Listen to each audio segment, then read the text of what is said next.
मुझे मेरे स्वामी के पास जाना है। हाँ, इतना विशाल।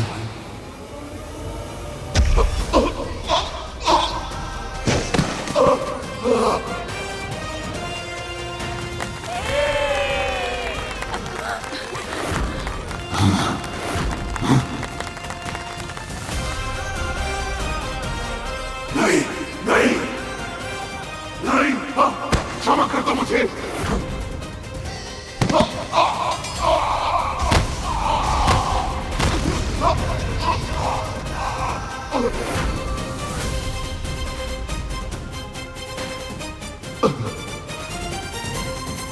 राक्षस का अंत हो गया। हमें मुक्ति मिल गई।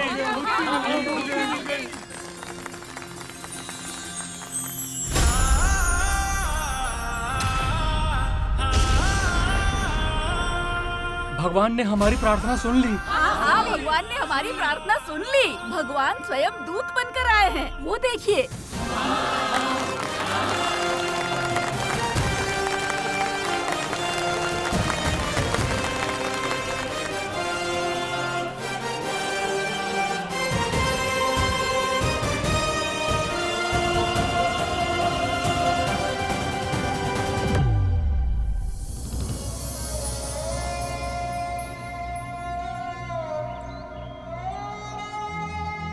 कैसे बताऊं कि मैं सोमदत्त जी को बचा नहीं पाया।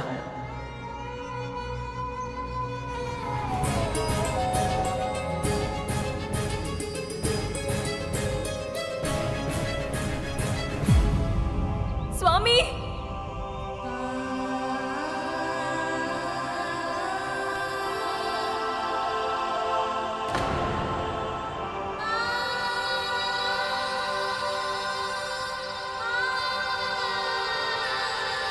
हे प्रभु विष्णु, आपने मेरा वचन व्यर्थ नहीं होने दिया। आपकी असीम कृपा है मुझ पर। इस समय मैं जीवित हूँ तो केवल आपके कारण। यदि मैं आपके किसी काम आ सकूं तो मुझे बहुत प्रसन्नता होगी। एक कार्य है जो केवल आप ही कर सकते हैं सोमदत्त जी। हाँ हाँ। मेरी माँ और विमाता ने जीवित पुत्री का व्रत रखा है। यदि आप उसके लिए मुझे मरुए का आटा देते तो। बस इतनी सी बात। जाओ लेकर आओ जल्दी।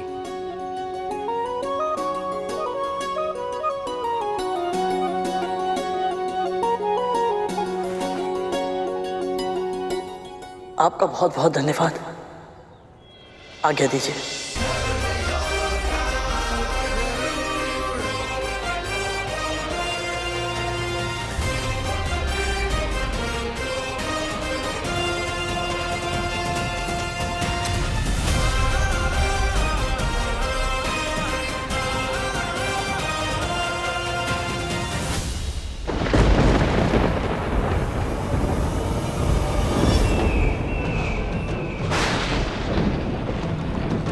इस परछाई को देखकर मुझे पुनः भय का आभास क्यों हो रहा है?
ये तो यमदूत हैं, तो इनका आभास हो रहा था मुझे। पर ये मेरा भ्रम है या सच में ये मुझे चुनौती देकर गए हैं कि शीघ्र ही ये मेरे भाइयों को भी ऐसे ही ले जाएंगे। प्रभु विष्णु, रक्षा कीजिए, मेरे भाइयों के साथ ऐसा मत होने दीजिए।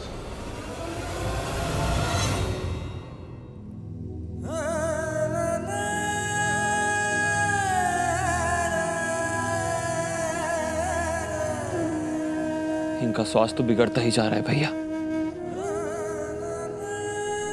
आपको क्या लगता है मां का व्रत सफल होगा? तो कल्पना भी नहीं कर सकता कालिया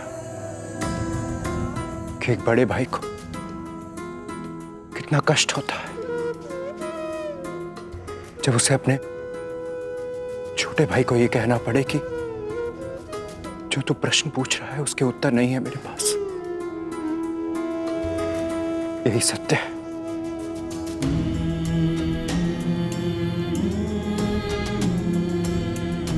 कालिया, मैंने मां को ये व्रत करता हुआ आज तक कभी नहीं देखा। मैं नहीं जानता कि कल क्या होगा।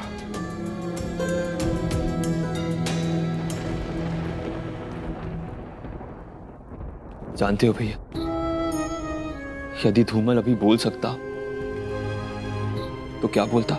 यही कि दासी मां भी ये व्रत रख रही हैं, इसलिए इस व्रत की सफल होने की आशा और भी अधिक है। हम सदैव इन्हें डांटते रहे भैया, किंतु एक बात तो माननी पड़ेगी, तख्तू धूमल ने जब भी कुछ कहा सत्य ही कहा। उठो सब, महाराज अनर्गल प्राप्त सुनने को तरस गया हूं मैं। वचन देता हूं तुम सबको, मैं सबको वचन देता हूं कि आज के बाद मैं किसी को नहीं सताऊंगा, किसी को तंग नहीं करूंगा। एक बार आंखें खोलो। आपका ये वचन मैं भी निभाऊंगा भैया, सबका साथ हमेशा निभाऊंगा। बस शीघ्र ही तुम सब स्वस्थ हो जाओ मेरे भाइयों, शीघ्र ही स्वस्थ हो जाओ।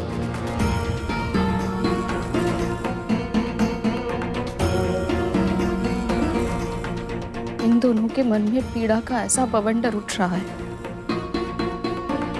तो कदरू दीदी किस दशा में होंगी?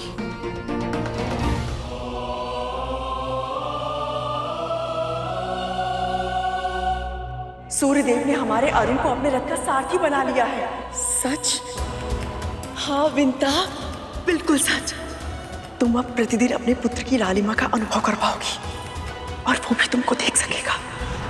मैं ये भूल गई थी कि तू यदि विंता को नित्य देखता होगा तो तेरी दृष्टि मुझ पर भी पड़ती होगी ना। विंता ने कभी दोष नहीं दिया मुझे अरुण, किंतु तेरे मन में मेरे लिए कितना आक्रोश होगा।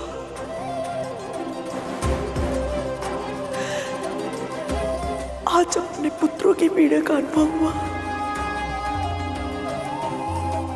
तो ना जाने क्यों मुझे तेरा स्मरण आया।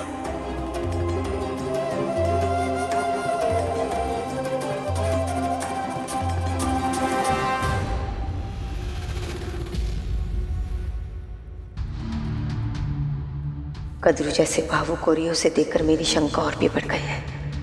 यदि इसका और विंता का व्रत सफल हो गया तो कहीं ऐसा ना हो कि ये दोनों फिर से एक हो जाए, क्योंकि ऐसा हुआ तो इसका परिणाम बहुत घातक होगा। नहीं नहीं, मैं ऐसा होने नहीं दे सकती, कुछ तो करना होगा।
धुआं कहाँ से आ रहा है?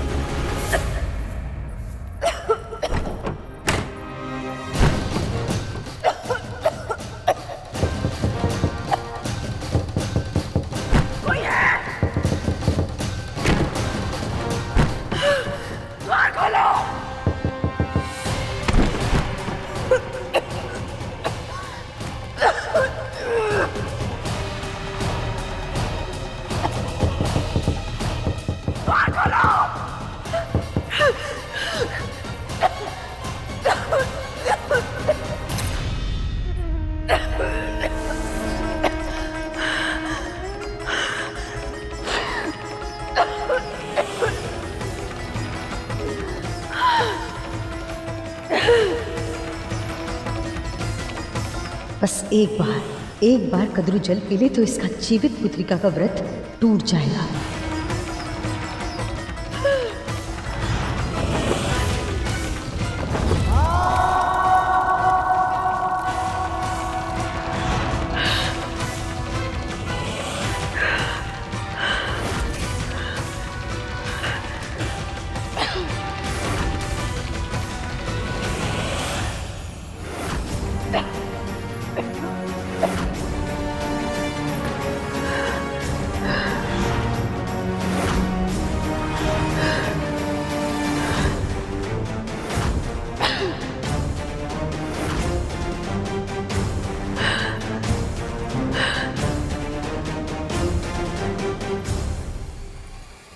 अब टूटेगा कद्रू का ये व्रत।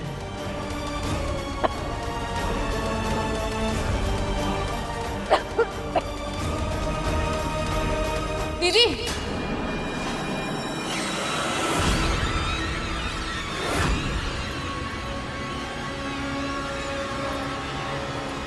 ये क्या कर रही हैं आप? दीदी,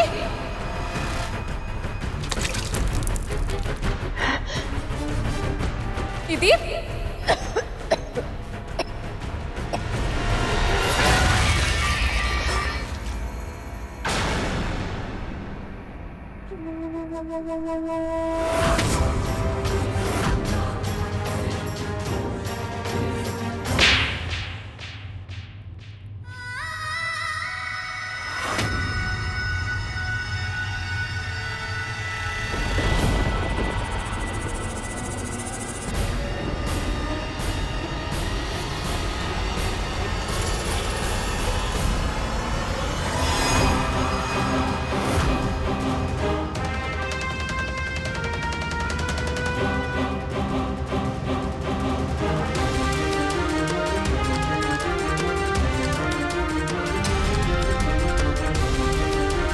मुझे क्षमा कर दीजिए दीदी। मैं तो बस आपको निर्जला व्रत तोड़ने से रोकने का प्रयास कर रही थी। यदि आपने यह जल पी लिया होता तो आपके पुत्र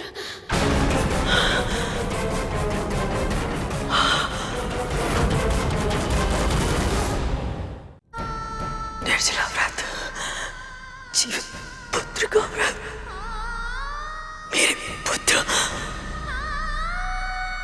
आपके पुत्र ठीक हैं। आपका व्रत नहीं टूटा है दीदी। पर आप पर हाथ उठाकर आपको जो कष्ट मैंने पहुंचाया है उसके लिए मुझे क्षमा कर दीजिएगा।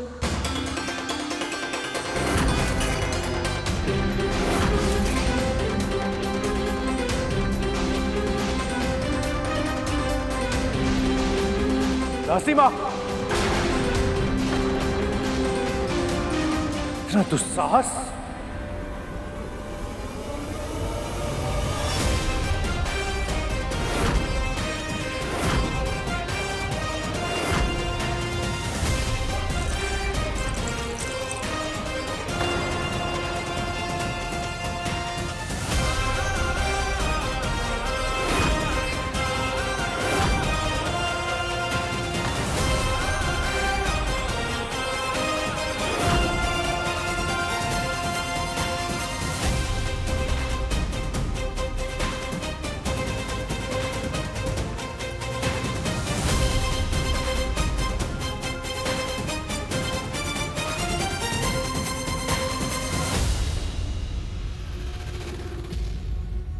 क्या लगता है तुझे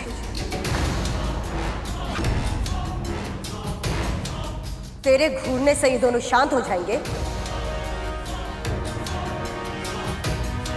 भय से दुपक कर छुप जाएंगे, वो भी तब जब तेरी माँ ने एक दासी की मर्यादा को भंग किया है। अपनी स्वामिनी को, इनकी माँ को थप्पड़ मारा है इसने। बस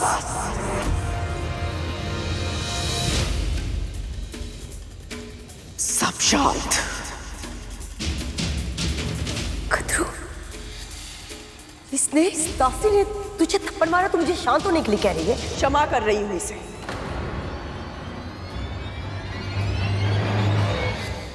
इसने मेरा व्रत टूटने से बचाया है।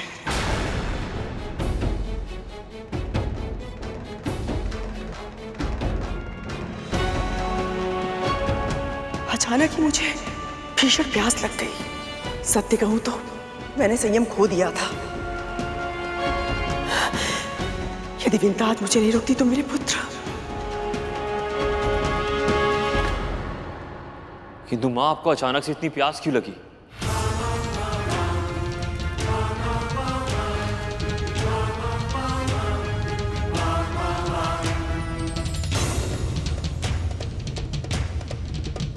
इतना शीघ्र कहाँ चला गया?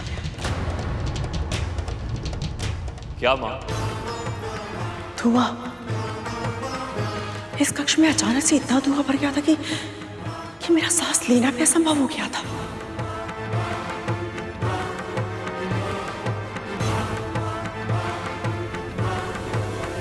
और उस धुएं के कारण मुझे तीव्र खांसी हुई।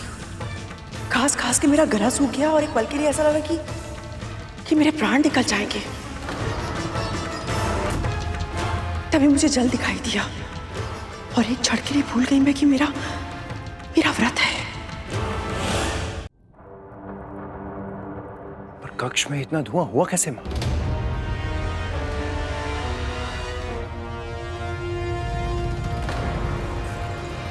जो हुआ सो हुआ। अब हम अतीत की चिंता करेंगे तो भविष्य पीछे छूट जाएगा।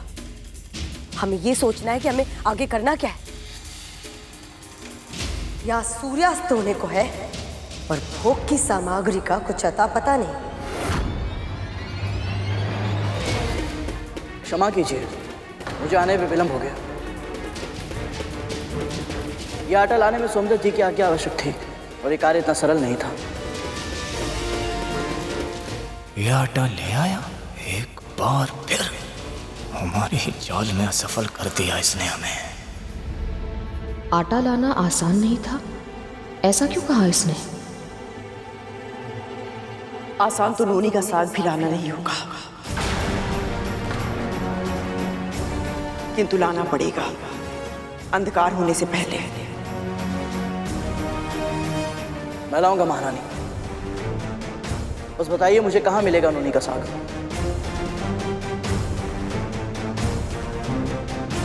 उसे लेने के लिए तुझे महर्षि अगस्त्य के आश्रम जाना होगा।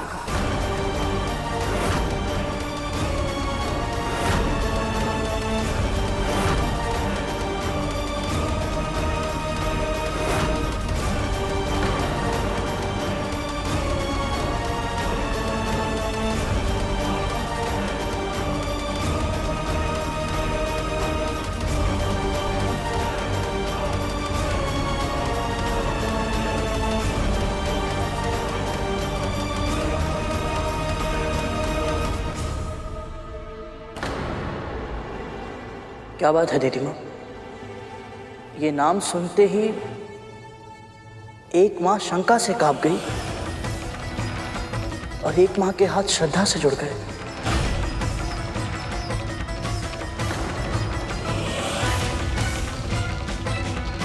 कौन है महर्षि अगस्त्य?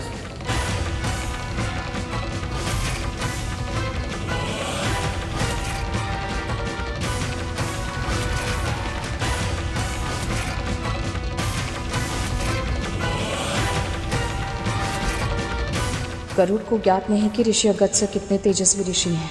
यदि उन्होंने इसकी परीक्षा लेनी चाहिए तो ये बहुत बड़ी मुसीबत में फंस सकता है।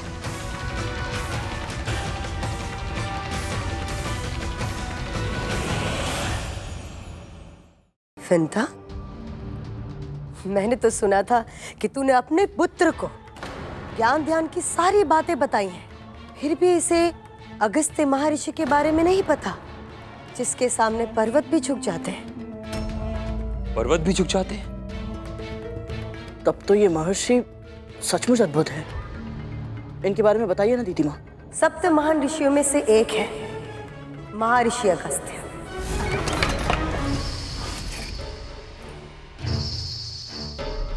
इतने शक्तिशाली हैं, इतने शक्तिशाली कि एक बार उन्होंने विशाल पर्वत को भी विवश कर दिया था अपनी आज्ञा मानने के लिए।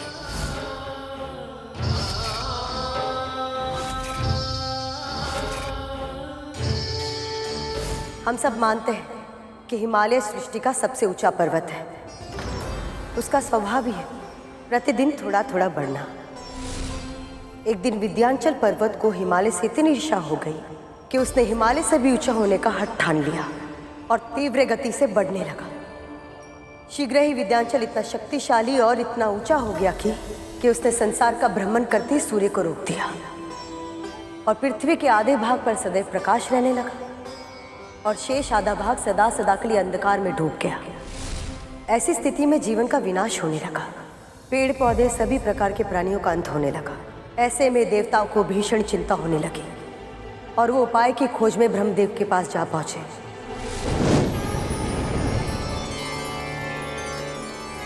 प्रणाम ब्रह्मदेव।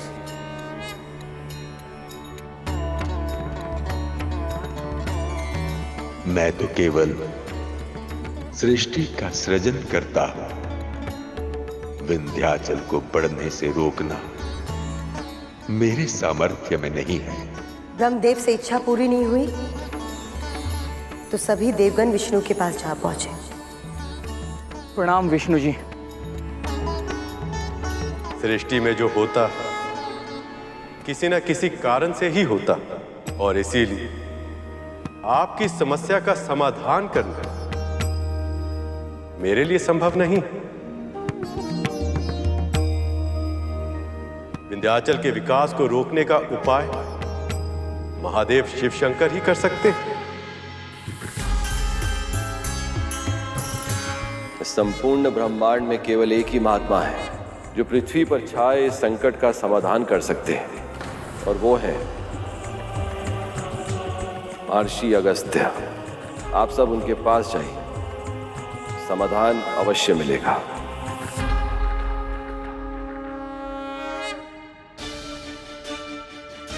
प्रणाम अगस्त्य ऋषि। विंध्याचल से भी बड़ा उसका अहंकार है। एक बार वो अहंकार समाप्त हो जाए तो आपकी समस्या अपने आप समाप्त हो जाएगी। पर उसका ये अहंकार समाप्त कैसे होगा?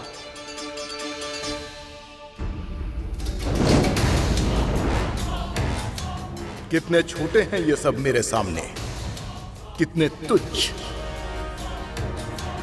ओम नमः शिवाय, ओम नमः शिवाय, ओम नमः शिवाय, ओम नमः शिवाय, ओम नमः शिवाय, ओम नमः शिवाय। मैं इतना विशाल हूं पर मेरी ओर आंख उठाकर भी नहीं देखा। ओम नमः शिवाय, ओम नमः शिवाय। अवश्य ही ये कोई बहुत सिद्ध महान ऋषि हैं, तभी तो शिव भक्ति में इतने लीन हैं कि आसपास की कोई भी वस्तु इन पर अपना प्रभाव नहीं डाल पा रही है।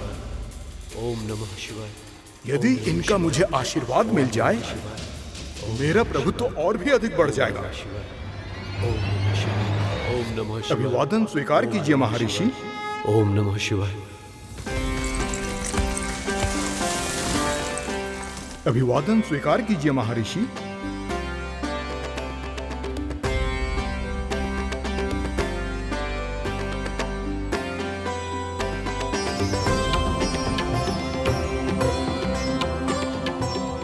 कितना मनोहर है ये सब, ये धरती, ये आकाश, इन्हीं सब से तो मेरी सुंदरता भी है। ऋषि श्रेष्ठ, मुझे दर्शन देने के लिए आपका बहुत बहुत धन्यवाद। कृपया बताएं, आपके सम्मान में मैं क्या कर सकता हूं? ऋषि अगस्त्य। मैं दक्षिण दिशा की ओर जा रहा हूं। पर्वत श्रेष्ठ, जब तक लौट कर नहीं आता हूं आप ऐसे ही रहिएगा, दंडवत प्रणाम की मुद्रा में। यही मेरा उचित सम्मान होगा। जो आज्ञा महर्षि।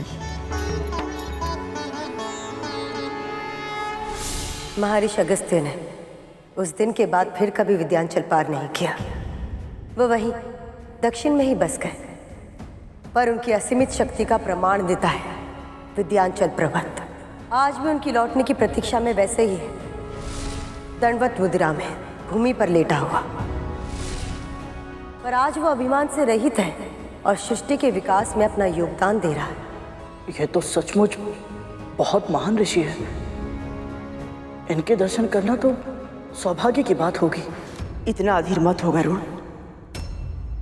अभी तक उनके व्यक्तित्व के एक ही पक्ष के बारे में जाना है तुमने, पर महर्षि अगस्त्य के व्यक्तित्व में बहुत कुछ ऐसा है जो सतह से नहीं दिखाई देता। उनके बारे में जानने के लिए गहराई में उतरना होगा।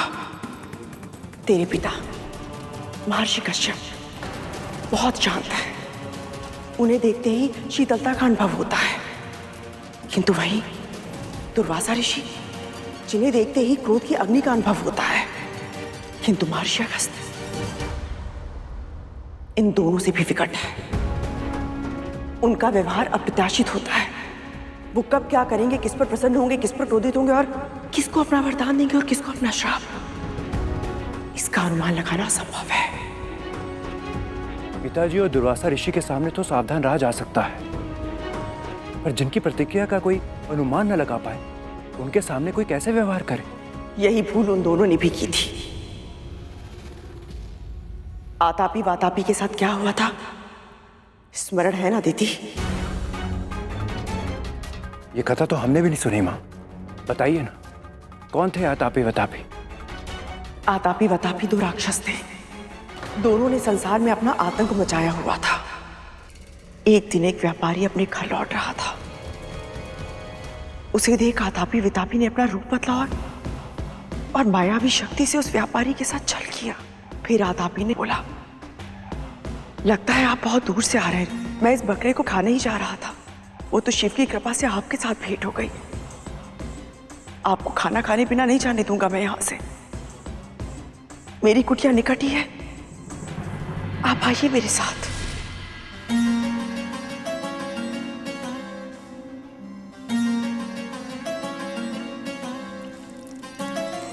भोजन बहुत ही स्वादिष्ट बनाया था आपने।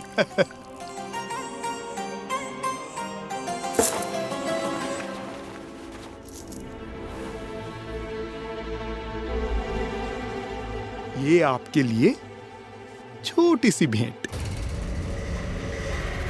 बकरा बड़ा था, भोजन स्वादिष्ट, और भेंट ये इतनी छोटी सी।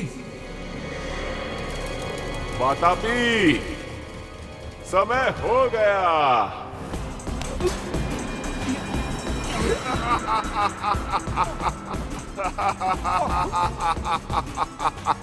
वातापी।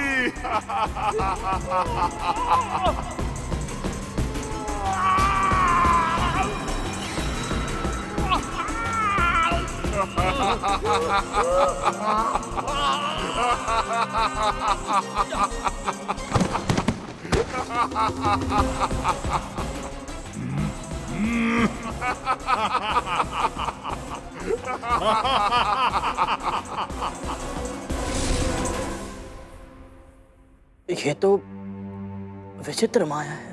पर माँ, महर्षि अगस्त्य की कथा का इनके साथ क्या संबंध है? एक दिन महर्षि अगस्त्य भी उसी मार्ग से जा रहे थे। ओम नमः शिवाय, ओम नमः शिवाय। तभी आतापी वातापी की दृष्टि उन पर पड़ी। ओम नमः शिवाय, ओम नमः शिवाय। पल भर में उनके मन में लोभ और जीवा में पानी आ गया। ओम नमः शिवाय, ओम नमः शिवाय। आतापी वातापी आज महाभोज का आनंद उठाएंगे। ये ढोल सब पेट फाड़ेंगे और स्वाद से खा जाएंगे। लगता है बहुत दूर से आए हैं ऋषिवर। देखिए, बिन भोजन मैं आपको जाने नहीं दूंगा, निकट ही मेरी कुटिया है, तो आइए।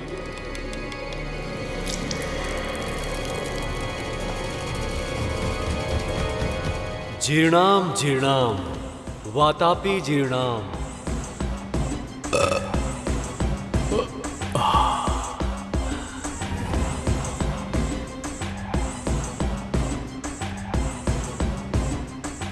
वातापी, वातापी, समय हो गया।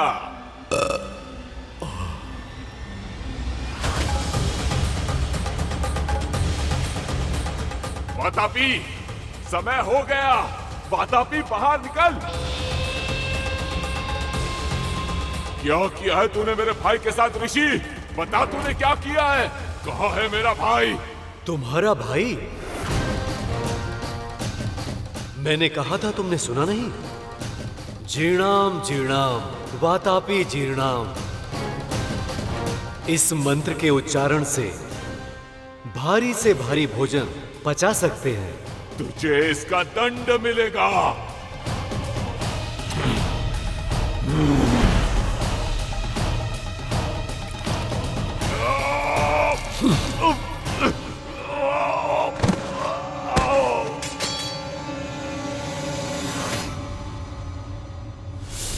यदि अगस्त ऋषि इतने ही अप्रत्याशित हैं कि कब क्या करते हैं कहा नहीं जा सकता, तो क्या वो गरुड़ से प्रसन्न होकर इसे अपनी इच्छा से नोनी का साग देंगे? ये कार्य कठिन है, परंतु असंभव नहीं। महारानी, नोनी का साग मैं ले आऊंगा, वो भी समय से पहले।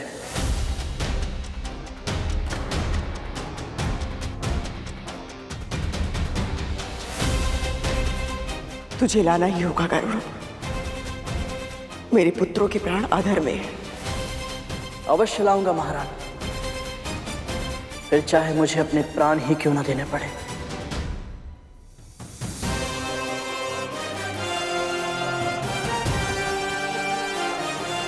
आज्ञा दीजिए।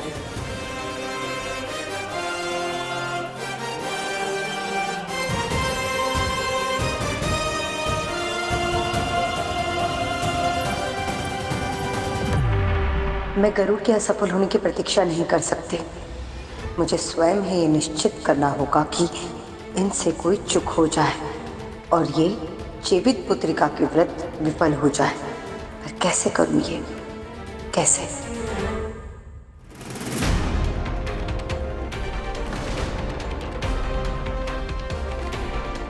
सूर्यदेव अस्त होने ही वाले हैं, मुझे शीघ्रता करनी होगी।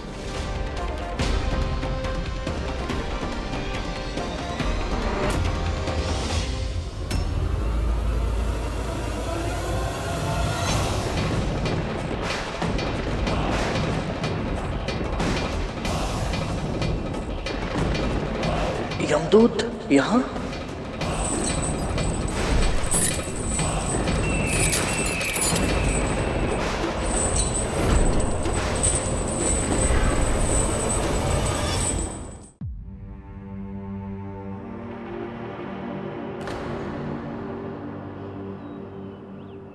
क्या देख रहा है गरुड़?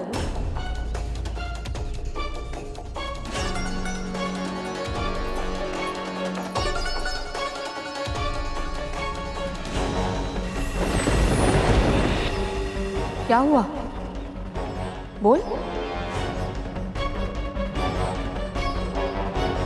पता नहीं मां, विचित्र सा भय लग रहा है।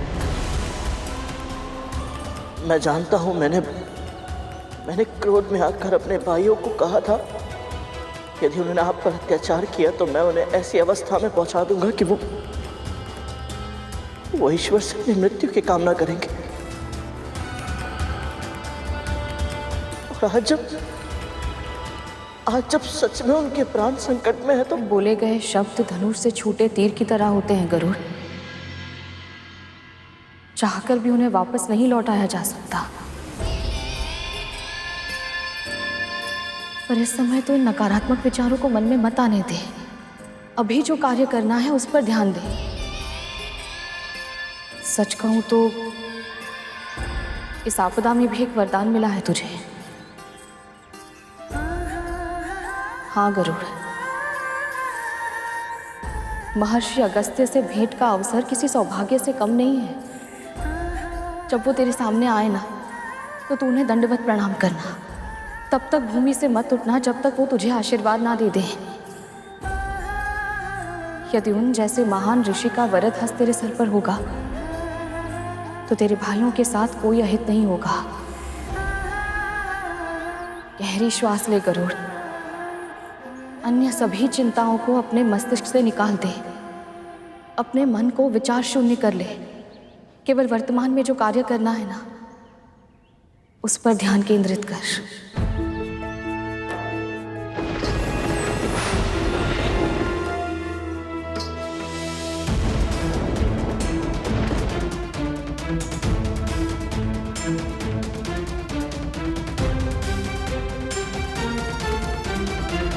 आज्ञा दीजिए मां।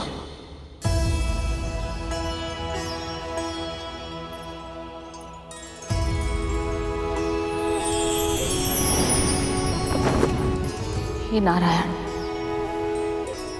इसे सफल बनाइए।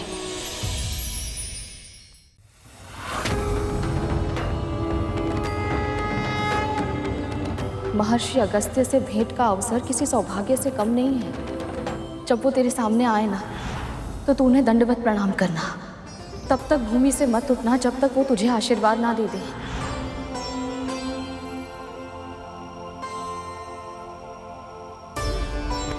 प्रणाम महर्षि। उठो बालक। क्षमा कीजिए, परंतु जब तक आप अपना हाथ मेरे शीश पर आशीर्वाद के रूप में नहीं रख देते, मैं नहीं उठूंगा।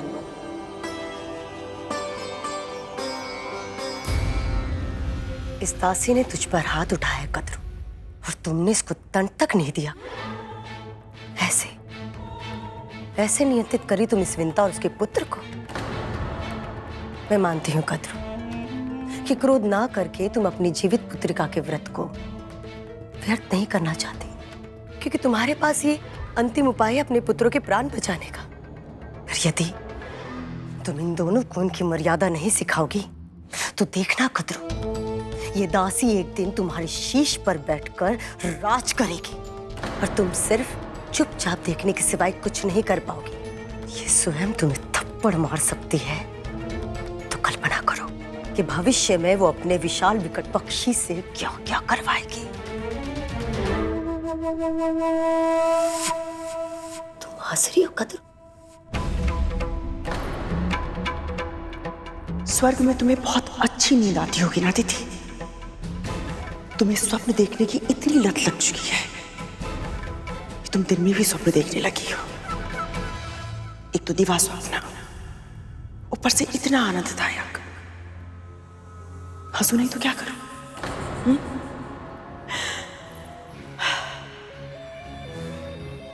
मैं तो कल्पना भी नहीं कर सकती कि ये तप्पू विंता, जिसका हर दूसरा शब्द क्षमा कर दीजिए से प्रारंभ होता है, वो कभी मेरे सामने शीश उठाकर राज भी कर पाएगी। वो मेरे समक्ष एक चींटी के समान है। जैसे एक चींटी अपने भार से सहस्त्र गुना अधिक भार उठाकर चलती है, वैसे ये भी कभी अपराध बोध का, कभी अपने वचन का, कभी अपनी अच्छाई का और कभी दया का बोझ उठाकर अपने शीश पर लाद कर चलती है। ये मेरे सामने अपना स्वर उठाए, असंभव है। ये असंभव।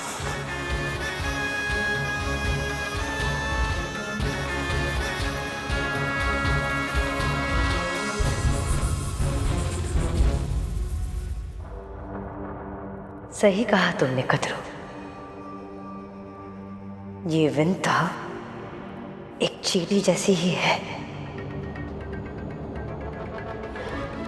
पर किसी चींटी को सताना, उसे मारना, ये बहुत बड़ा महापाप होता है, जिसका तुम्हें आभास भी नहीं है कद्रू। कद्रू, कद्रू, बहुत बहुत धन्यवाद ऐसा उपाय देने के लिए।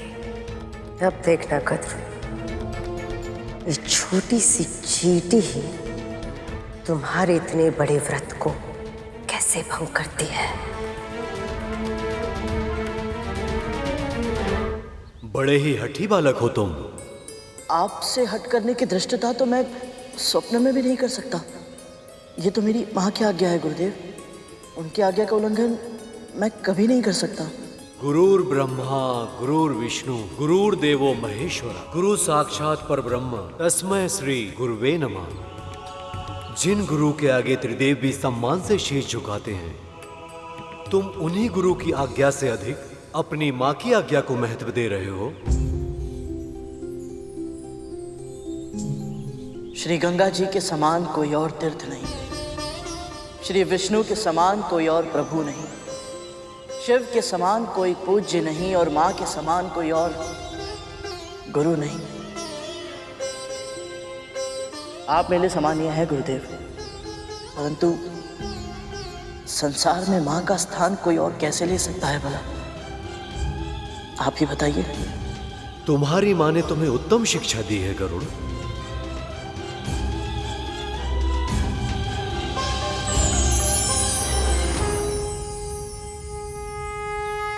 कल्याण हो गरुड़।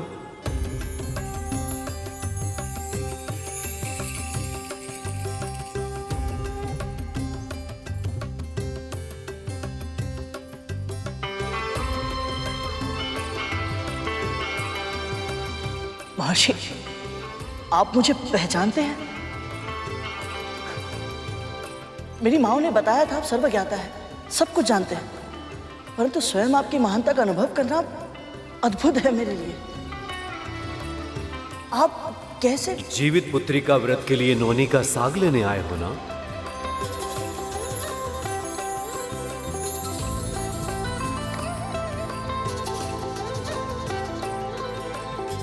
ये रहा, ले लो।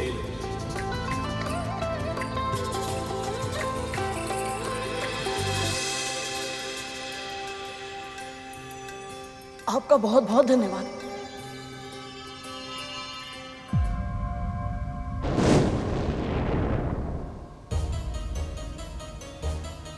महर्षि,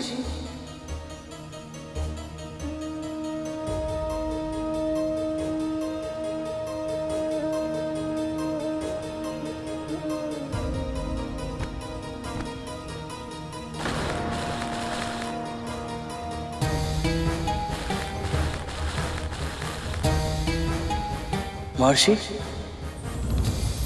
सही टोकरी पहचान लो और नौनी का साग लेकर जाओ।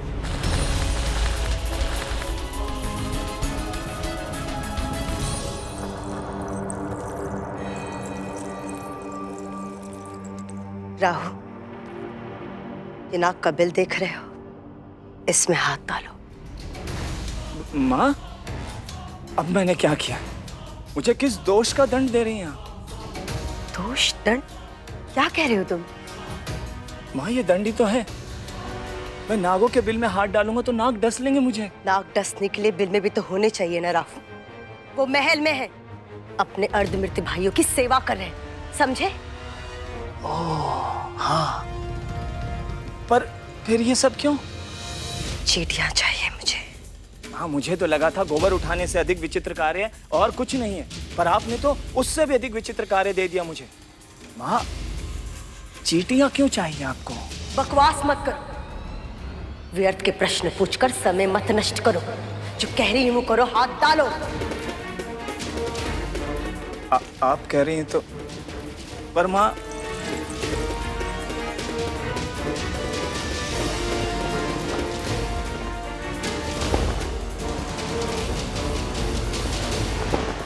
छी, माँ, चींटियां कैसे चल रही है मेरे तन पर? माँ, ये चींटियां तो काट रही हैं।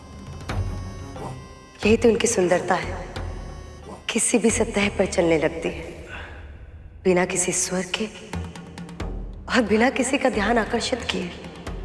चुपचाप, शीघ्र करो राहु।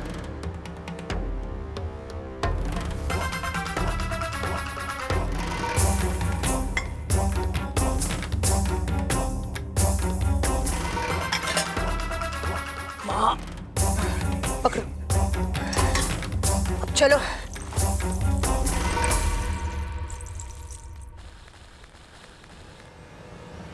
ये कैसा खेल है? महर्षि ने तो पूरी तरह से भ्रमित कर दिया।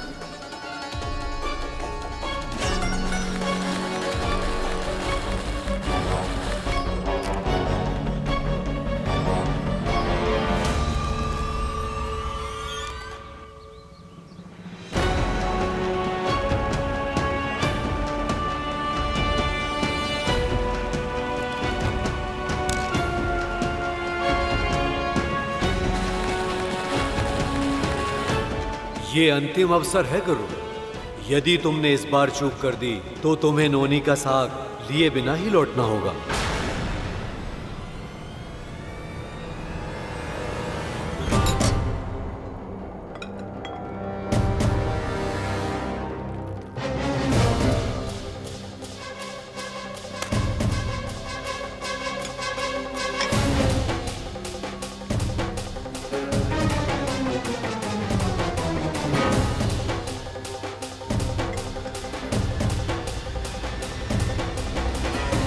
माता कद्रू के कक्ष में एक गुड़ का टुकड़ा क्यों फेंका है माँ ने?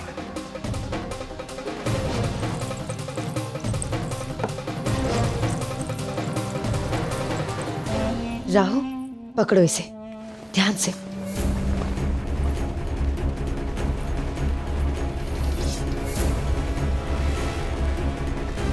अच्छा, अब समझा। विमाता कद्रू इस चटाई पर लेटेंगे और उनके भार से दबकर सारी चींटी अवश्य मर जाएंगी और उन्हें जीव हत्या का महापाप लगेगा और उनका व्रत भंग हो जाएगा। वाह माँ वाह। नहीं राहु, इतने शीघ्र प्रसन्न मत हो। इस कार्य को सफलता तब मिलेगी जब कद्रू विंता से दूर रहेगी और ये कार्य तुम करोगे। अवश्य माँ। जाओ।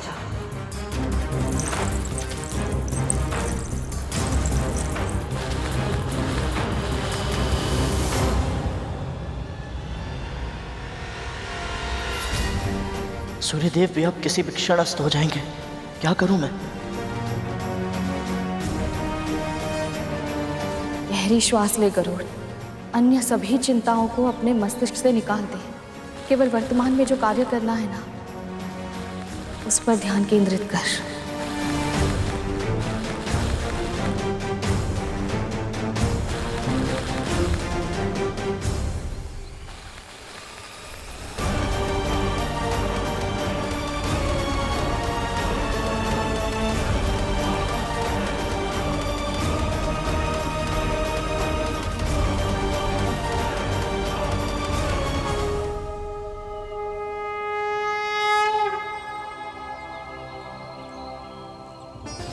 क्षमा करें गुरुदेव, मैं समझ गया।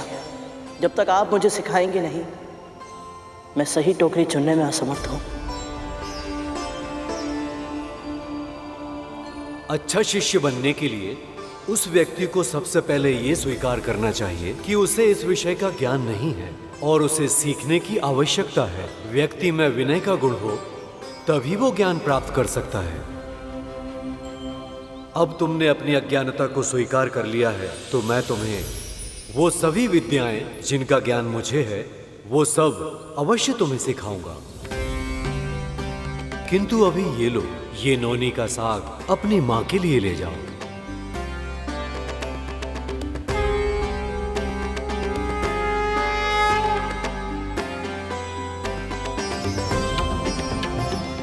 आपका बहुत बहुत धन्यवाद मौसी।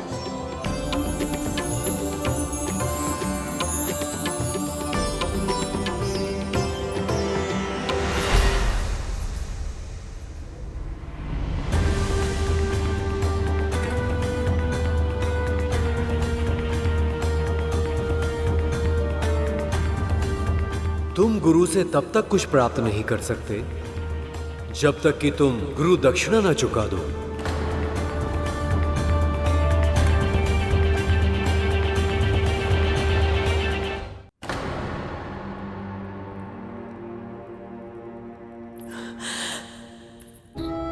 मैं जानती हूं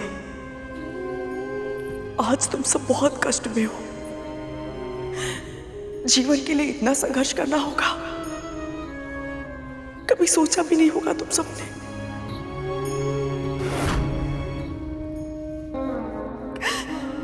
और इस संघर्ष में इतनी आसानी पीड़ा, इसकी तो कल्पना भी नहीं की होगी। किंतु स्मरण रहे, तुम सबने कद्रू की गर्भ से जन्म लिया है। इस सृष्टि में आने का एक ही उद्देश्य है तुम सबका, त्रिलोक पर शासन करना। तुम सब हार नहीं मान सकते।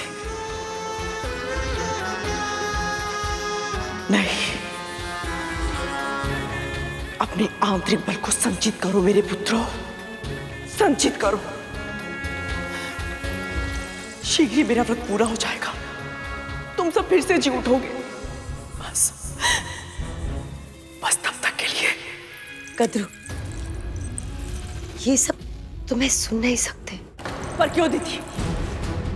जब डिम्बे थे तब तो सुन लेते थे ना, फिर अब मेरा सुनने तक क्यों नहीं पहुंचेगा?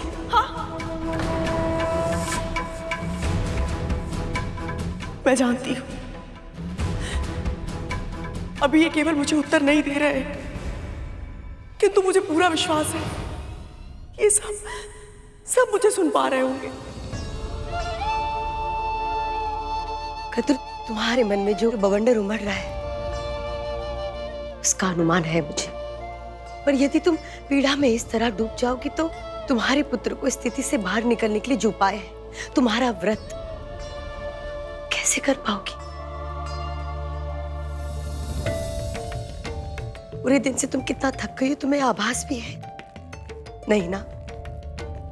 और कल तुम्हें ब्राह्मणों का भोज का आयोजन भी तो करना है। अब चलो कद्रू, विश्राम करो। माँ, मैं जानता हूं आपका मन विचलित है, पर माँ, तन को नींद की आवश्यकता होती है। अभी आपका व्रत समाप्त नहीं हुआ, कल आपको ऊर्जा की अधिक आवश्यकता पड़ेगी।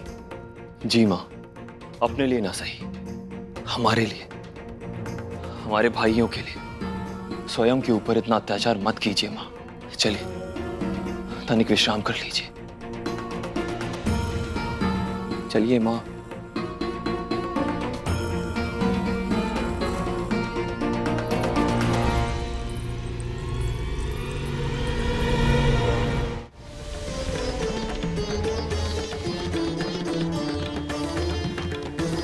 आप जैसे महान सर्वज्ञाता महर्षि को भला मैं क्या दे सकता हूं? कुछ अधिक नहीं, बस वो दे दो जो एक पक्षी को सबसे अधिक प्रिय होता है। एक पक्षी को सबसे अधिक प्रिय तो उसके पंख होते हैं।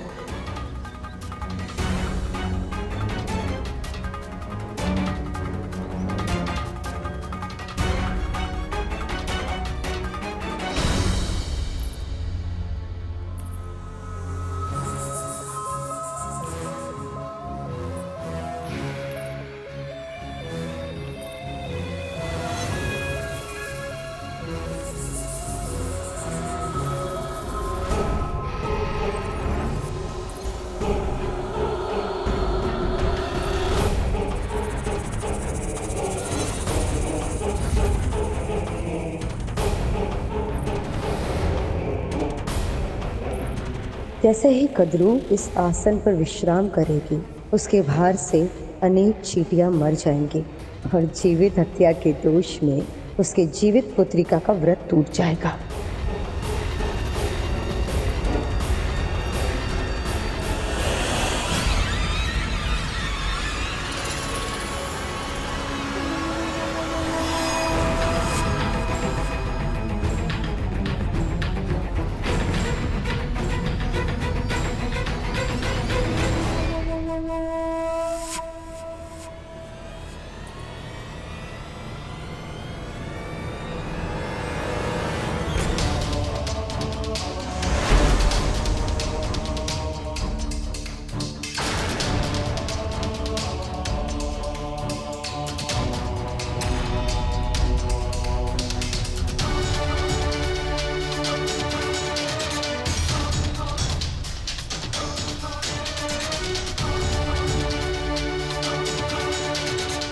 क्षमा करें महर्षि, परंतु आपकी इस आज्ञा का पालन करने में मैं असमर्थ हूं। मुझे लगा था तुम में इतने संस्कार तो अवश्य होंगे कि तुम अपने गुरु का सम्मान करोगे, अपने कर्तव्यों का पालन करोगे और अपने वचन को पूरा करोगे। पर तुमने मुझे निराश किया है गरुड़। नहीं नहीं गुरुदेव, मुझे क्षमा कीजिए। मेरे कहने का ये अर्थ नहीं था कि मैं आपको गुरु दक्षिणा नहीं देना चाहता। मेरा तात्पर्य तो बस ये है कि मैं चाहकर भी आपको दक्षिणा नहीं दे पाऊंगा। मेरे ये पंख बहुत शक्तिशाली है गुरुदेव। कोई भी साधारण तलवार इन्हें काट नहीं सकती। ये कोई साधारण तलवार नहीं है गरुड़। जहां इच्छा होती है वहां साधन अपने आप उत्पन्न हो जाते हैं गरुड़। इस संसार में ऐसी कोई वस्तु नहीं जिसके सामने इस तलवार की धार हार जाए।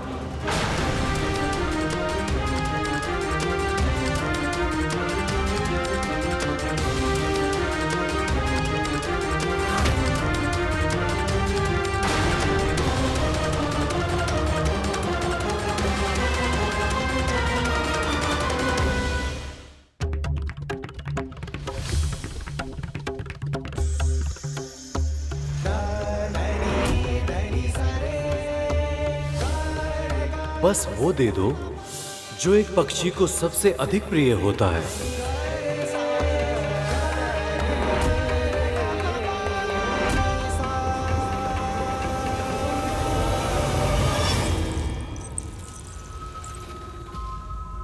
प्रभु,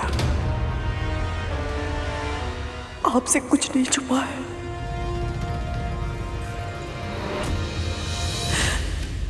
आप स्वयं जानते हैं कि ये व्रत मैंने बहुत मन से किया है। यदि भूल से भी कोई भूल हो गई हो तो मुझे क्षमा कर देना। मैं जानती हूँ आपके प्रति मेरी श्रद्धा में कोई कमी रह गई है, किंतु विंता तो आपकी परम भक्त है ना प्रभु। वो भी मेरे पुत्रों के लिए प्रार्थना कर रही है, उसने भी व्रत रखा है। विंता की पुकार सुन लीजिए प्रभु, सुन लीजिए। क्योंकि यदि मेरे पुत्र को कुछ हुआ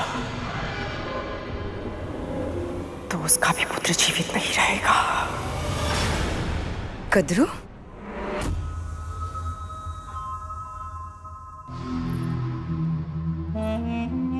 कद्रू, मैंने तुम्हें विश्राम करने के लिए कहा था ना? अवश्य करूंगी, किंतु जाप करने के बाद।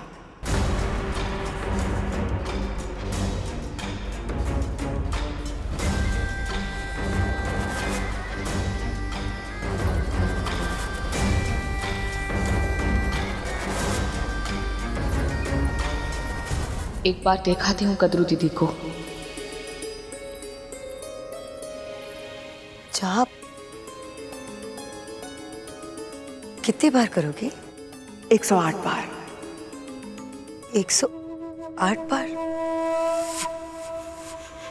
कम है ना 108 बार? 1008 बार करूंगी।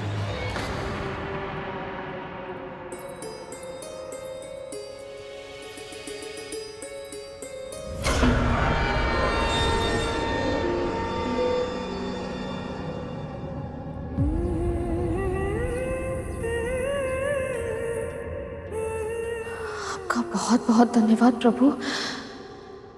आपने मुझे जीव हत्या का महापाप करने से रोक लिया।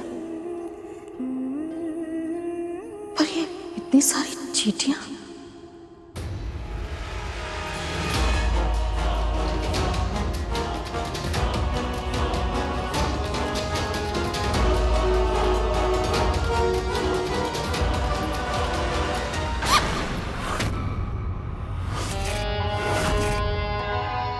कुछ खाने को मिलेगा विमाता? हाँ,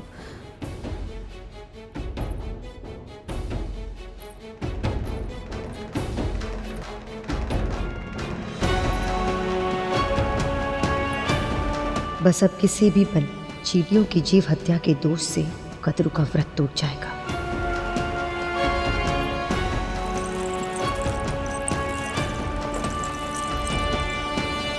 ये तो चटाई के कोने पर जाप करने बैठ गए जहाँ चींटियां है ही नहीं।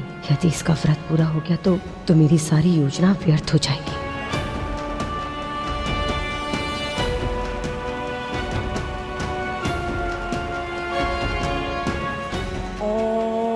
नमो नारायणाय नमः। ओम नमो नारायणाय नमः।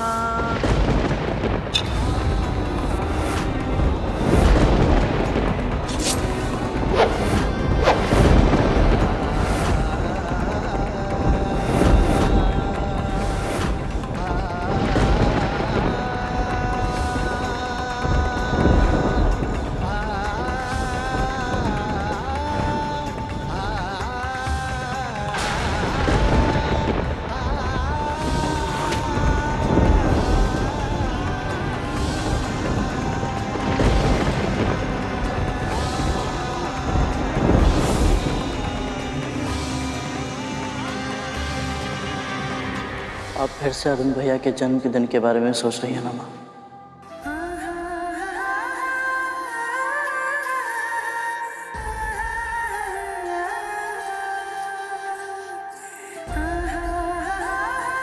कभी कभी जब मैं अरुण को देखती हूँ, मुझ में जो कुछ भी बुरा है वो सब जैसे बांध तोड़कर बाहर आ जाता है। उसे जब देखती हूँ तो मेरे सारे दोष मेरे सामने आकर मुझे सत्य का दर्पण दिखाते हैं। कहते हैं, देख विंता, तेरे कारण तेरे पुत्र को अर्धविकसित अवस्था में जन्म लेने पर विवश होना पड़ा। पर फिर जब पलटकर तुझे देखती हूँ तो लगता है कि इस जीवन में कुछ पुण्य तो अवश्य किए होंगे मैंने, जो तेरे जैसे संपूर्ण, संस्कारी, बुद्धिशाली और बुद्धिमान पुत्र की माँ कहलाने का सौभाग्य प्राप्त हुआ है मुझे। जब तुझे देखती हूँ ना गरुड़, तो ये जीवन मुझे एक उत्सव लगता है। जब तू अपने ये पंख फैलाकर आकाश में उड़ान भरता है ना, तो मेरी आत्मा विस्तार पा जाती है। ऐसा लगता है मुझे कि स्वयं प्रभु विष्णु के चरण छू रही हूँ मैं।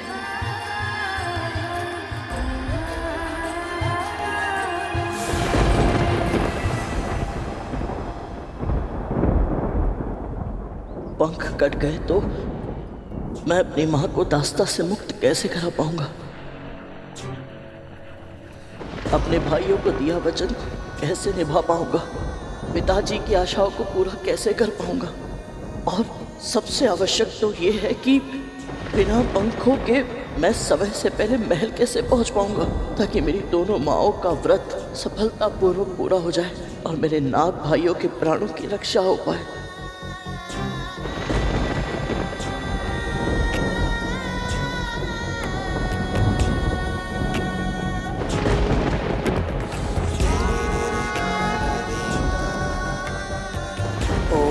श्री मात्रे नमः।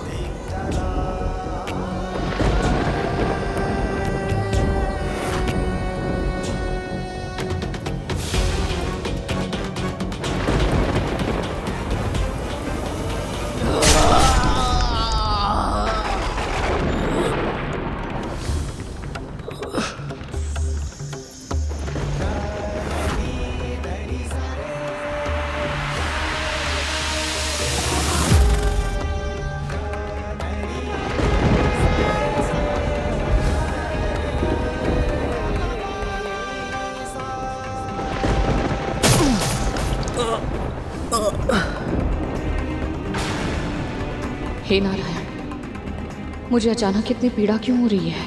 कहीं मेरा पुत्र किसी संकट में तो नहीं?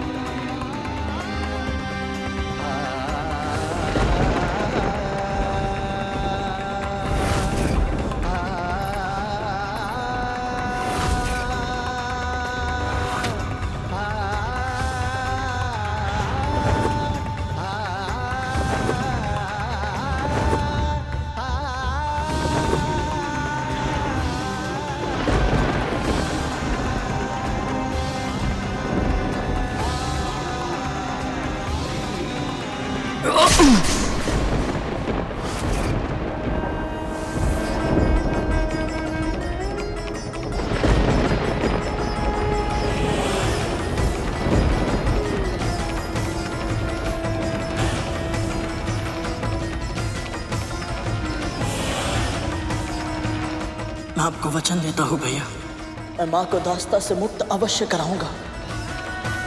वचन देता हूँ मैं।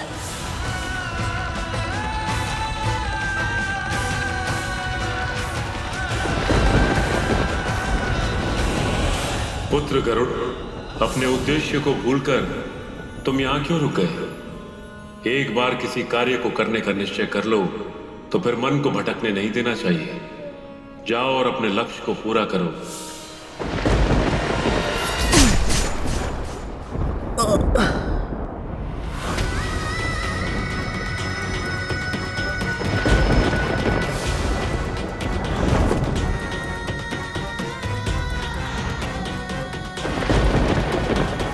महारानी, मैं नोनी का साग समय से पहले ले आऊंगा, फिर चाहे मुझे अपने प्राण ही क्यों ना देने पड़े।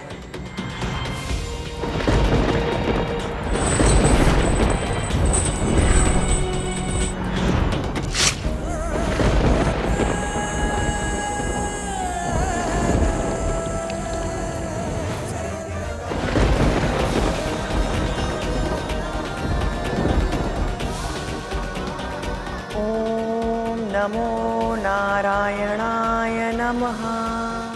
कैसे कर पाऊंगा मैं ये सब? कैसे? परंतु गुरु दक्षिणा तो देनी ही होगी। गुरु का ऋण ना चुकाने का महापाप नहीं करूंगा मैं। अपने भाइयों के प्राणों की रक्षा और शिष्य धर्म का पालन करने के लिए तुम अपने पंखों का त्याग कर रहे हो। इतना बड़ा बलिदान, धन्य हो तुम गरुड़।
ये कैसा न्याय है स्वामी? विंता ने पिछले जन्म में ऐसे कौन से पाप किए थे कि उसके एक पुत्र का पांव नहीं है और अब दूसरे पुत्र के पंख भी नहीं रहे।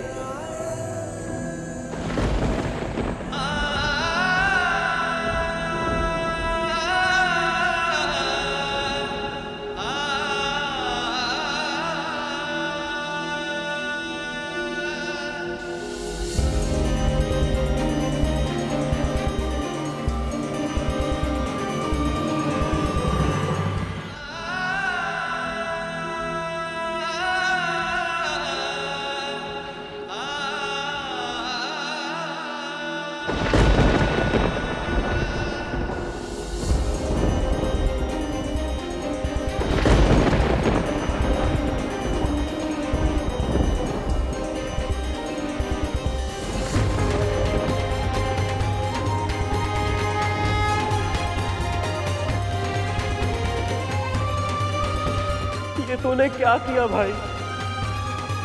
अब हमारी माँ को उनके कष्टों से मुक्त कैसे करवाएगा तू?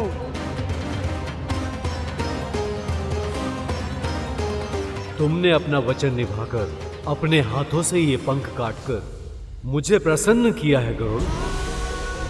मैं तुम्हारी गुरु दक्षिणा स्वीकार करता हूं।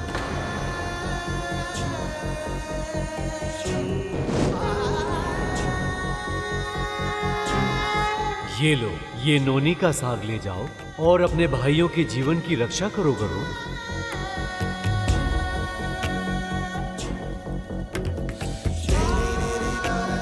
मैं तो बस कुछ ही क्षणों के लिए गरुड़ से मिली थी स्वामी। केवल कुछ समय के लिए भाभी माँ सुना था मैंने। इसकी भाभी माँ होने का अनुभव किया था और फिर भी इसे इस दशा में देखकर मेरा हृदय फटा जा रहा है। तो इसकी माँ जब इसे ऐसे बिना पंखों के रक्त से सना हुआ देखेगी तो उनकी क्या दशा होगी स्वामी?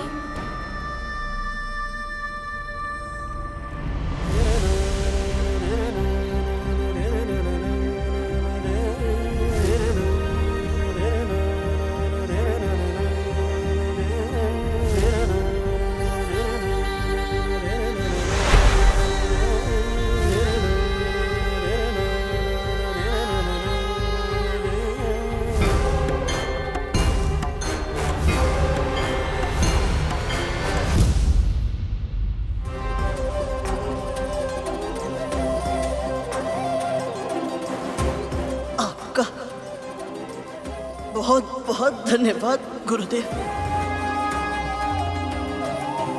आज्ञा दीजिए।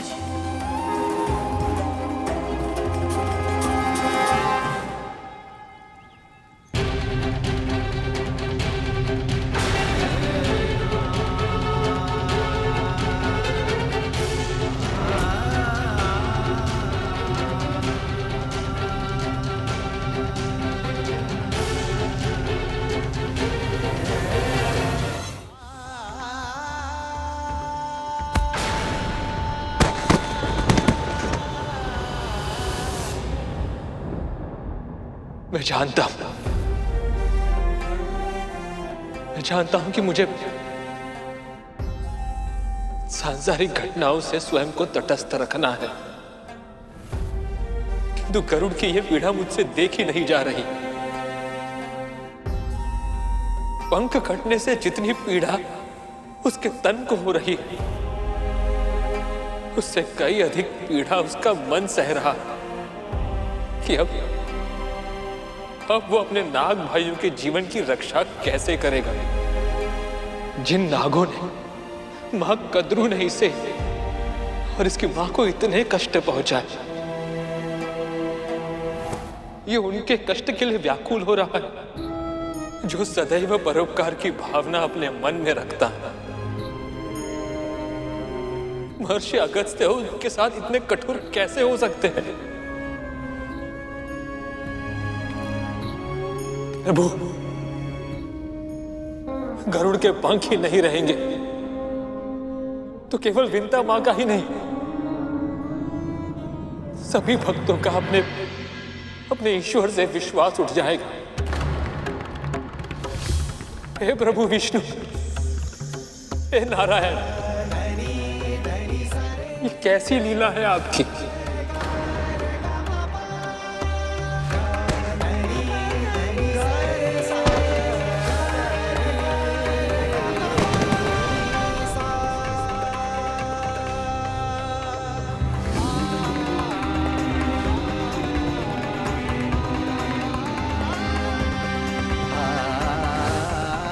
तो क्या बिना पंखों के मेरे तन में तनिक भी शक्ति नहीं है?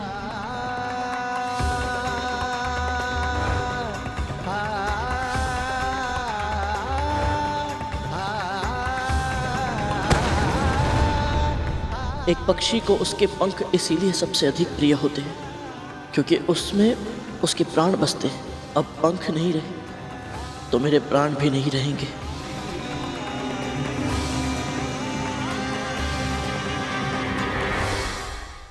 क्षमा कीजिएगा माँ, आपका गरुड़ आपको दिया वचन पूरा नहीं कर पा।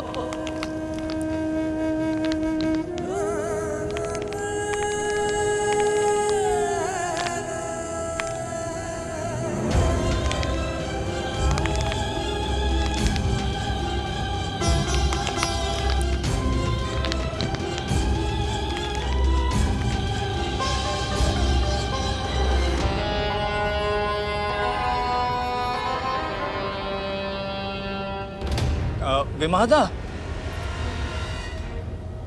और भोजन दीजिए ना।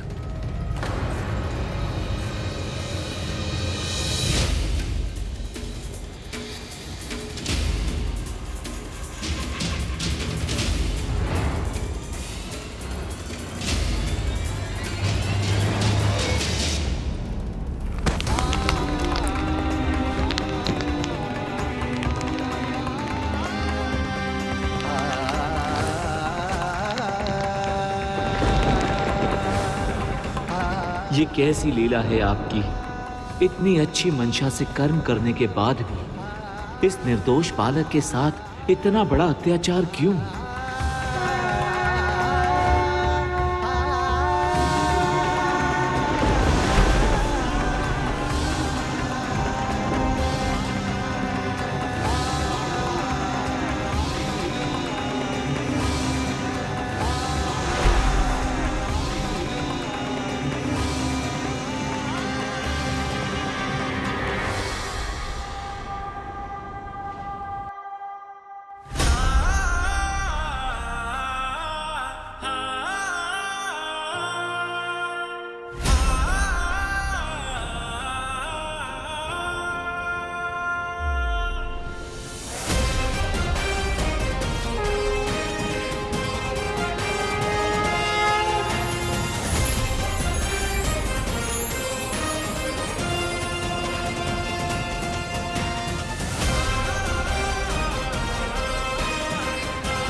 जिसे मात्र पितृ भक्ति का उदाहरण बनना हो, प्रभु विष्णु का परम भक्त कहलाना हो, जिसकी नियति में आकाश का इंद्र बनना हो, भला मैं उसके पंख कैसे छीन सकता हूं?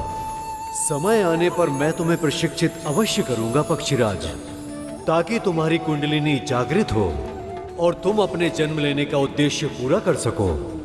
शीघ्र ही तुमसे भेंट होगी। अब जाओ, तुम्हारा कल्याण हो पुत्र।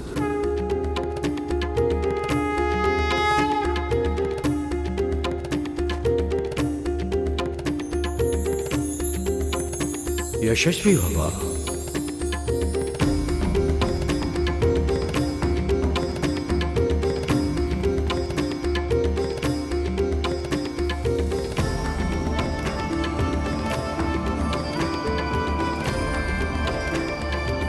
अब मैं जाकर ये नोनी का साथ माताओं को दूंगा, ताकि वे अपना व्रत पूर्ण कर पाए और मेरे नाथ भाई शीघ्र ही स्वस्थ हो जाए।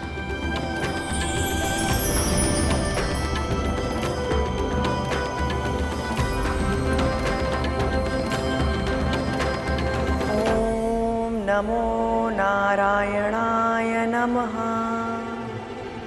ओम नमो नारायणाय नमः। ओम नमो नारायणाय नमः। गुड़ को खतरों के निकट कर देती हूँ, ताकि चींटियाँ भी उसके निकट चली जाए। ओम नमो नारायणाय नमः। ओम नमो नारायणाय नमः।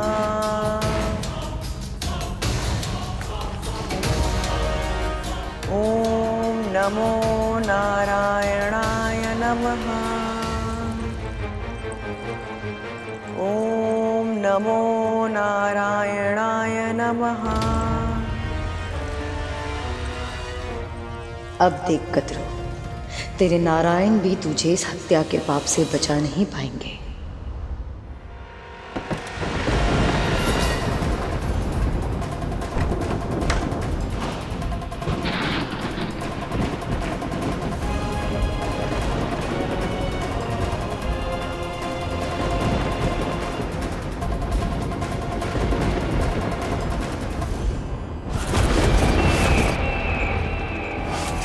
ये तो यमदूत है। तो क्या ये मेरे भाइयों के प्राण हरने आए हैं?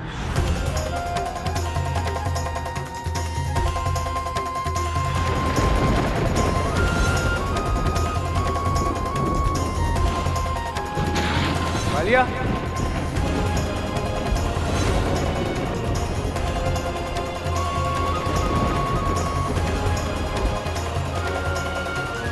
क्या हुआ तुझे?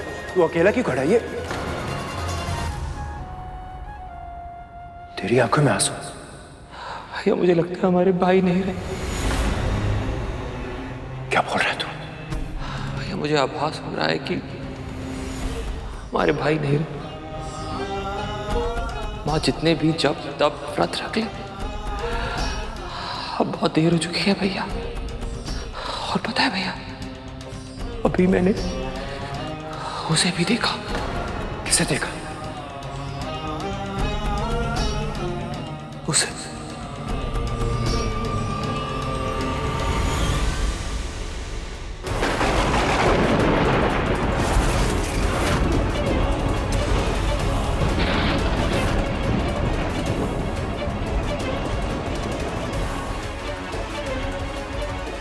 भैया, अक्षत भैया, भैया इतने क्षण बीत चुके हैं, हमारे भाइयों ने अपनी पलकें भी नहीं झपकाई है। कहीं ऐसा तो नहीं हमारे भाई? नहीं कालिया, कुछ नहीं हुआ है कालिया।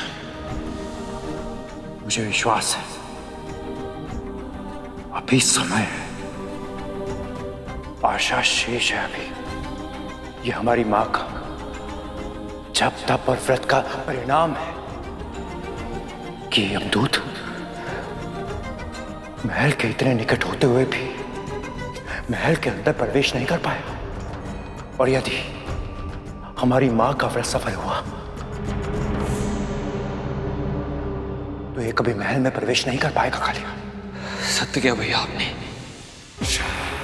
बस एक बार हमारे भाई स्वस्थ हो जाए,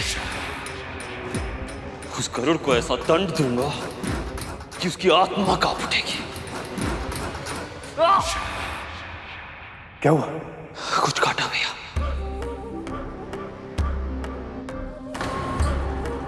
लगता है किसी चींटी ने काटा है। नहीं कालिया, नहीं। यदि तूने जीव हत्या की तो इस चींटी के प्राण लेने के लिए यमदूत को महल में प्रवेश करने का अवसर मिल जाएगा। और एक बार ये प्रवेश कर गया तो सही कहा भैया आपने, सही कहा। पर ये एक चींटी नहीं है, तो चींटियों का समूह है। ये आ कहां से रही है? ये जा कहां रही है?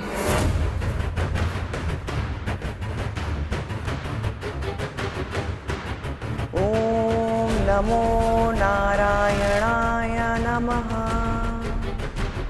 ओम नमो नारायणाय नमः। ओम नमो नारायणाय नमः। कद्रू दीदी का जाप समाप्त होने वाला होगा, मैं देख कर आती हूँ।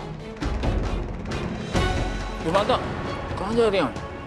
और भोजन दीजिए ना।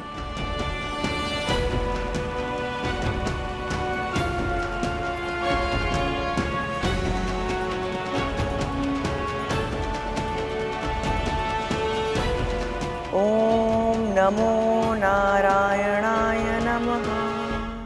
बस किसी भी तरह से कद्रू से जीव हत्या हो जाए और उसका ये जीवित पुत्रिका का व्रत टूट जाए।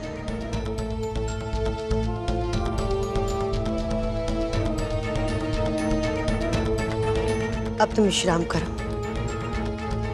लाओ, माला मुझे दे दो।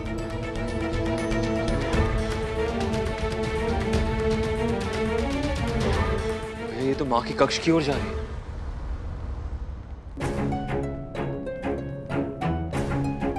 ये दोनों इतनी शीघ्रता में कहाँ जा रहे हैं? सब ठीक तो है?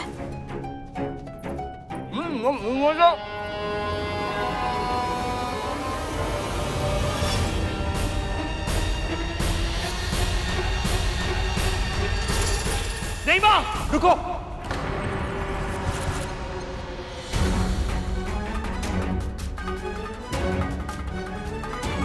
आपके कक्ष में चींटियां हैं। झरोखे से सीधा आपकी चटाई के नीचे आई।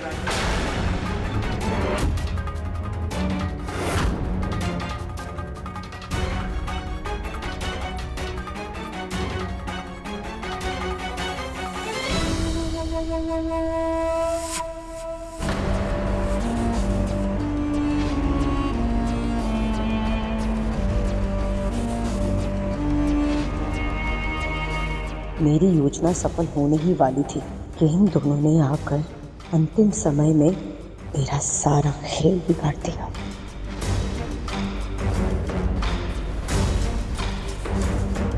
ये देखिए माँ,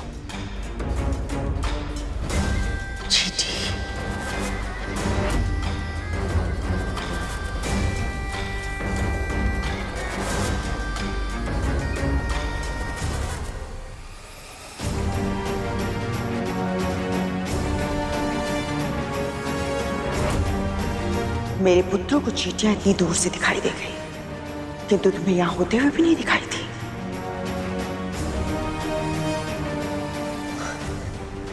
कद्रू, तुम इतनी सुंदरता से माला जप रही थी, मैं बस तुम्हें देखती रह गई। समय इसके साथ है, क्योंकि इस समय से कुछ नहीं कह सकती मैं।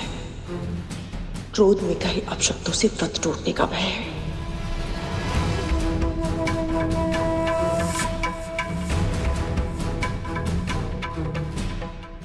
विंता, चींटियों को संभालते हुए इस कक्ष को स्वच्छ कर दो।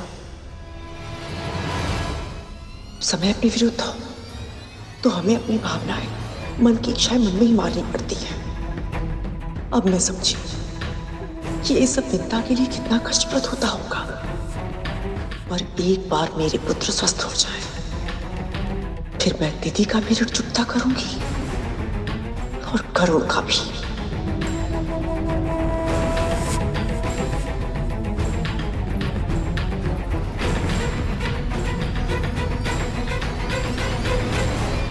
बस अब गरुड़ शीघ्र ही नोनी का साग ले आए ताकि आगे के अनुष्ठान की तैयारी हो सके। महारानी, ये लीजिए नोनी का साग।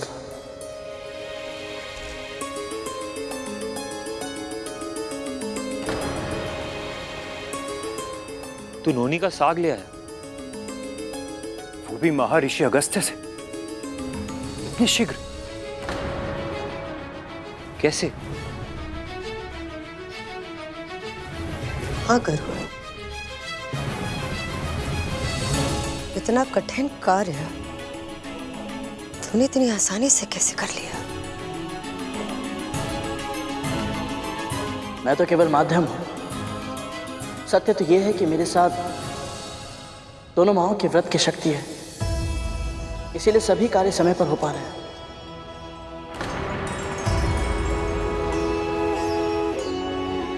अब सभी बाधाएं दूर हो गई हैं मां। अब तो व्रत का भोग बन पाएगा ना मां? अब आप मुझे ये बताइए कि मुझे अब क्या करना है? तू कुछ नहीं करेगा। जो करना है मैं करूंगी। कुछ ही क्षण में सूर्योदय होने को है।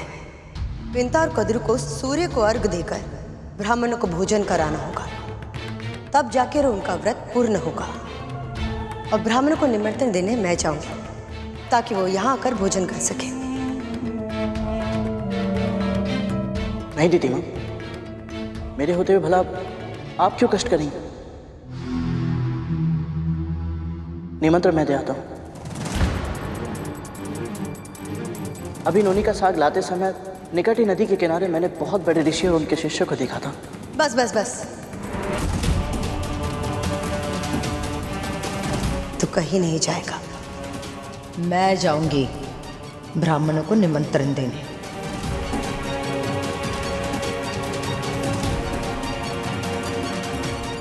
दीदी सही कह रही है गरुड़। तुम अर्घ और भोग की तैयारी करने के लिए अपनी माँ के साथ जाओ।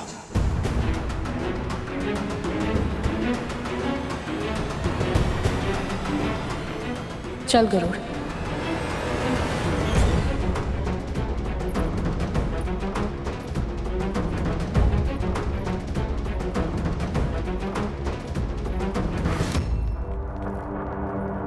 वाह, अब कौन सी चाल चल रही है आप? ये सब सूर्य उदय होने की प्रतीक्षा कर रहे हैं, पर ये मूर्ख जानते नहीं कि स्वर्ग के सिंहासन पर मेरा पुत्र बलि बैठा है। चांद सूरज तो क्या, हर देवता, प्रकृति का हर तत्व मेरे पुत्र के नियंत्रण में है।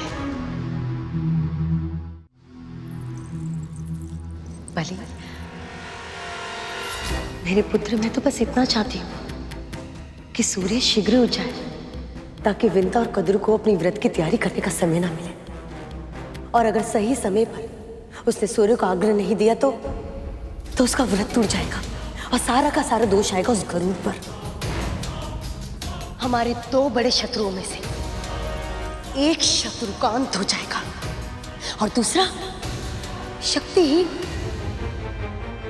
सोचो बलि, सोचो, असुरों का एक रक्त बूंद भी नहीं बहेगा।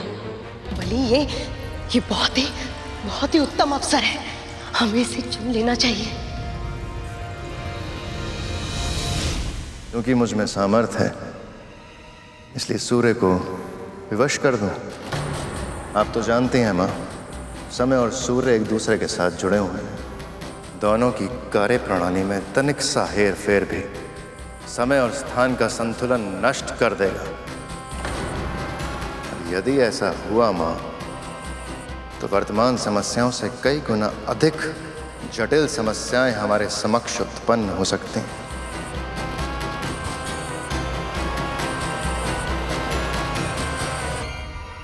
तुम बहुत सोचते हो बलि, बहुत सोचते हो, दूसरों के बारे में स्वयं से ज्यादा।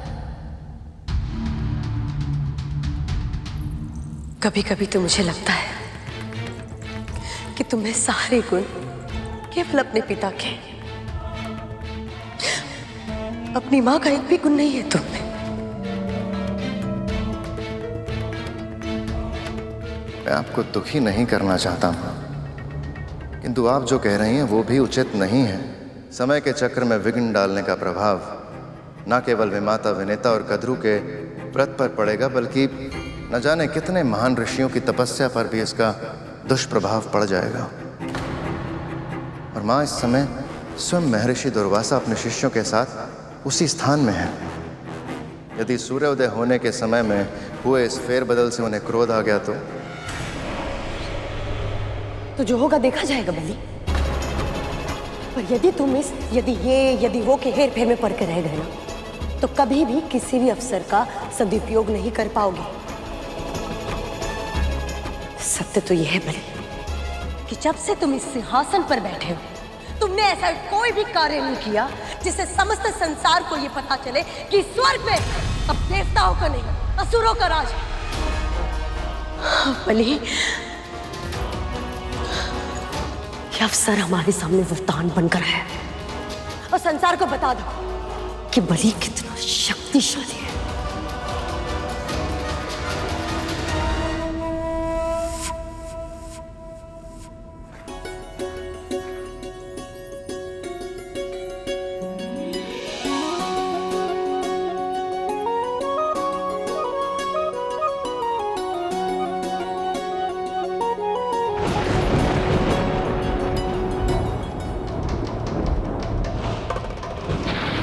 यमदूत यहाँ?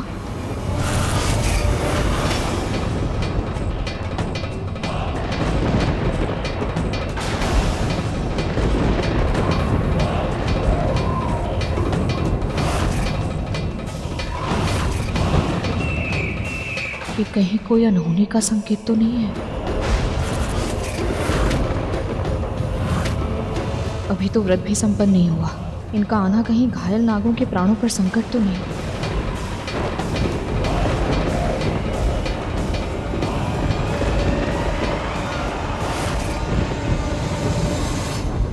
पक्षीराज गरुड़ के साहस भरे कारनामे देखने के लिए चैनल को सब्सक्राइब करें और साथ ही बेल आइकॉन दबाना न भूलें।